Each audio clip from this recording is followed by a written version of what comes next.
মৰমৰ ছাত্ৰ ছাত্ৰী তথা বন্ধু বান্ধৱীসকল আশা কৰোঁ সকলোৱে ভালে আছা। তো আজি আকৌ তোমালোকৰ বাবে লৈ আহিছোঁ এটি নতুন ভিডিঅ'। আজিৰ ভিডিঅ'টিত আলোচনা কৰিম যে তোমালোকে যে এবাৰ মেট্ৰিক পৰীক্ষা দিবা, সেই মেট্ৰিক পৰীক্ষাবোৰত তোমালোকে যিসকলে পঢ়িব নাজানা বাট অলপ হ'লে লিখিব জানা, চাই হ'লে লিখিব জানা, সেইসকলে তোমালোকে 100% পাছ কৰিবা। সেইটো বিষয় লৈ আজি আলোচনা কৰিম। যিসকলে পঢ়া শুনা কৰে সেইসকলেতো সদায় ভাল ৰিজাল্ট কৰে, আৰু যিসকলে পঢ়া শুনা অলপমান কৰে, অলপ কিতাপৰ লগত সংগতি ৰাখে বা স্কুলত ৰেগুলাৰ গৈছে, সেইসকলেও এবাৰ ভাল ৰিজাল্ট কৰাৰ সম্ভাৱনা আছে।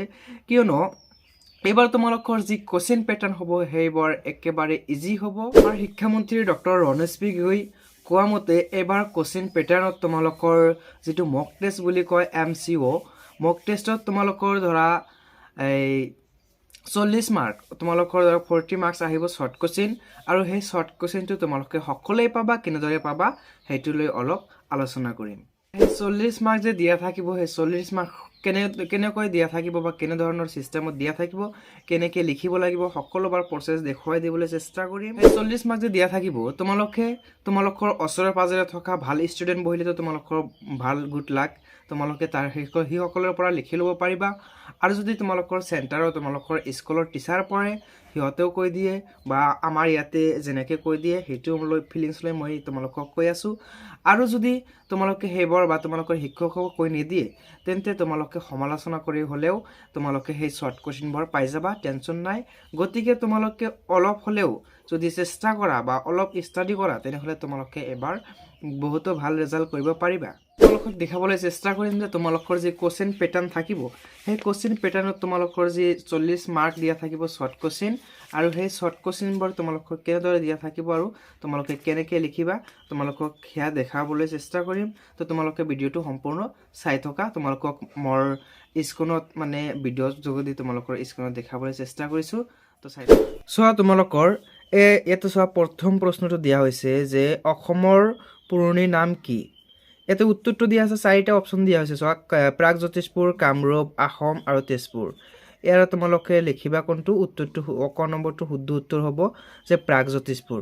তাৰপিছত চোৱা, 2 নম্বৰ দিয়া হৈছে বৰ্মন বংশৰ কোনগৰাকী ৰজাৰ শাসনৰ সময়ত চীনা পৰিব্ৰাজক হিউমেন চাং ভাৰতলৈ আহিছিল?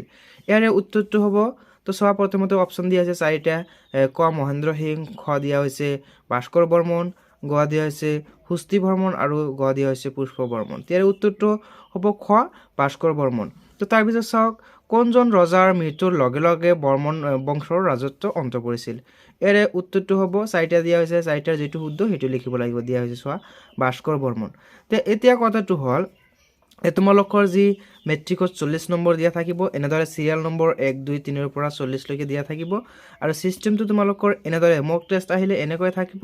আৰু লগতে যদি তোমালোকৰ এটা বাক্যত উত্তৰ দিয়া প্ৰশ্ন আহে, তেনেহ'লে তোমালোকৰ অপশ্যন নাথাকে, ডাইৰেক্টলি তোমালোকৰ আহি যাব। যেনেকৈ আছে যে কোনজন ৰজাৰ মৃত্যুৰ লগে লগে বৰ্মন বংশৰ ৰাজত্ব অন্ত পৰিছিল, ইয়াতে অপশ্যন নাথাকিব, ডাইৰেক্ট তোমালোকে উত্তৰটো ইয়াতে লিখি দিব লাগিব। তো নিশ্চয় তোমালোকে বুজিব পাৰিছা যে তোমালোকৰ মক টেষ্টৰ প্ৰশ্ন উত্তৰ কেনেদৰে আহিব। আৰু কোনোবাই কৈ থাকে যে আমি যেনেকৈ ধৰা ইণ্টাৰভিউ দিওঁ বা আমি যেনেদৰে চাকৰিৰ জব টপত এপ্লাই কৰিলে এক্সাম দিওঁ যে গঢ়িব লাগে, এনেকুৱা গঢ়াৰ কোনো ছিষ্টেম নাথাকিব তাত।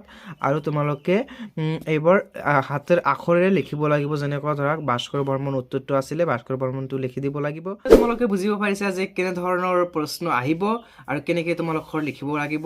তো তোমালোকে নিশ্চয় বুজিব পাৰিছা যে তোমালোকৰ 4টাকে অপশ্যন দিয়া থাকিব, তাৰ ভিতৰত এটা শুদ্ধ, আৰু সেইটোৱে লিখিব লাগিব।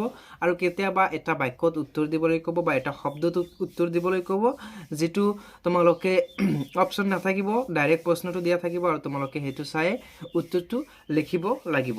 তো এতিয়া কথাটো হ'ল যে তোমালোকে যিকেইদিন সময় আছে আজিৰ পৰা, এই সময়খিনিত তোমালোকে অলপ ভালকৈ ষ্টাডি কৰা, আৰু ষ্টাডি কৰাৰ ভিত্তিত তোমালোকে অকল পাছ নহয়, তোমালোকে তাৰ পৰা এটা ভাল ৰিজাল্ট লৈ ওলাই আহিব পাৰিবা।